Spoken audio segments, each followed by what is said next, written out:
Syllabus का मतलब होता है किसी पाठ्यक्रम की विषय वस्तु।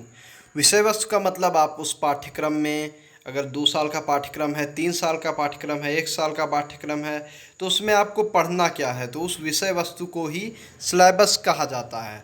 कि हर एक कोर्स की एक स्पेशल विषय वस्तु होती है। फॉर एग्जांपल जैसे आप बीए का कोर्स करते हैं, बैचलर ऑफ आर्ट्स का, तो उसमें आर्ट्स से संबंधित जो भी विषय आप लिए होते हैं तो उसका फ्लेबस अलग होता है। जैसे बीएससी बैचलर ऑफ साइंस का अगर आप कोर्स कर रहे हैं तो उसके सिलेबस में साइंस से संबंधित विषय वस्तु रहेगी। सिलेबस में सबसे पहले यूनिट में डिवाइड होता है सिलेबस, और यूनिट में डिवाइड होने के बाद सिलेबस का जो डिवीज़न होता है वो टॉपिक्स पे होता है। उसके टॉपिक्स दिए रहते हैं कि किन किन टॉपिक्स पे आपको पढ़ना है उस कोर्स के अंतर्गत, तो उसे ही सिलेबस कहा जाता है।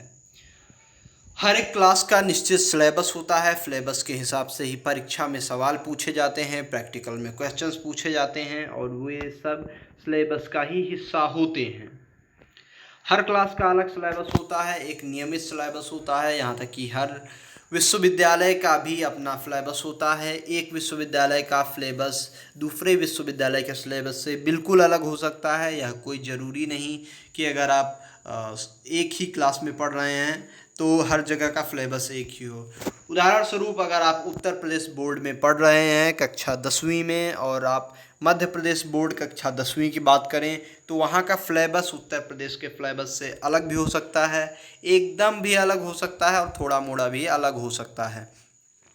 बात भाषा की करें तो भाषा का सिलेबस पे बहुत ज़्यादा फ़र्क नहीं पड़ता है। तमाम सिलेबस हिंदी अंग्रेजी दोनों भाषा में होते हैं। भाषा को अगर डिवाइड करना है, अगर आप कहेंगे कि यहाँ किस भाषा में पढ़ाई होती है, तो वो आप सिलेबस से नहीं डिसाइड कर पाएंगे। उसके लिए आपको मीडियम की ज़रूरत होगी, तो मीडियम और सिलेबस में थोड़ा सा अंतर है, लेकिन सिलेबस वही विषय वस्तु जो आपको पढ़नी होती है उसी को सिलेबस कहते हैं।